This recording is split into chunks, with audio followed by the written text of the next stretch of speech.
വളരെ പ്രധാനപ്പെട്ട ഒരു കാര്യമാണ് ഞാൻ നിങ്ങളോട് പറയാൻ പോകുന്നത്. എന്താണെന്നല്ലേ?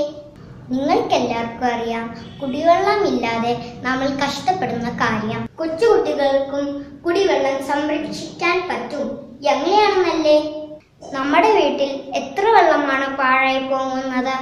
അമ്മ അടുക്കളയിൽ പാത്രം കഴുകുമ്പോൾ ടാപ്പ് തുറന്നിടുന്നത് കണ്ടില്ലേ? അങ്ങനെ ചെയ്യരുതെന്ന് പറയണം.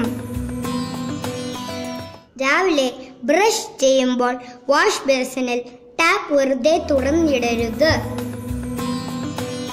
കുളിമുറിയിൽ ബക്കറ്റ് നിറഞ്ഞ് വെള്ളം പോകുന്നുണ്ടോ എന്ന് നോക്കണം. അച്ഛൻ ഷേവ് ചെയ്യുമ്പോൾ ടാപ്പ് തുറന്നിടുന്നുണ്ടോ എന്ന് നോക്കൂ.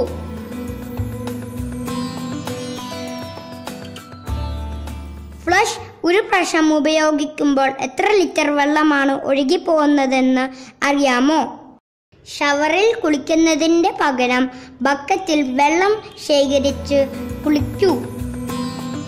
തുള്ളിത്തുള്ളിയായി വെള്ളം ഇറ്റുവീഴുന്ന ടാപ്പുകൾ ശരിയാക്കുക. വാഷിംഗ് മെഷീനിൽ അലക്കുമ്പോൾ ടബ് നിറച്ചും തുണികൾ ഇടണം. കുറച്ച് തുണികൾ വീതം എല്ലാ ദിവസവും അലക്കുന്നത് വെള്ളം പാഴാക്കാൻ കാരണമാകും. ബാത്ത് ടബിലെ കുളി ഒഴിവാക്കിയാൽ ഒരുപാട് വെള്ളം പാഴാക്കുന്നത് തടയാം.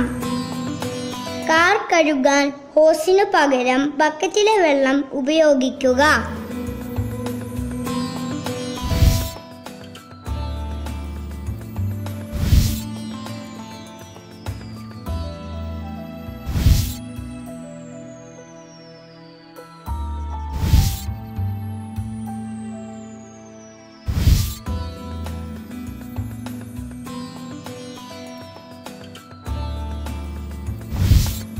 ഇത്രയും കാര്യങ്ങൾ നമ്മുടെ വീട്ടിൽ മുതിർന്ന ആളുകൾ ചെയ്യുന്നുണ്ടോ എന്ന് ശ്രദ്ധിക്കണം. ഇപ്പോൾ മനസ്സിലായില്ലേ?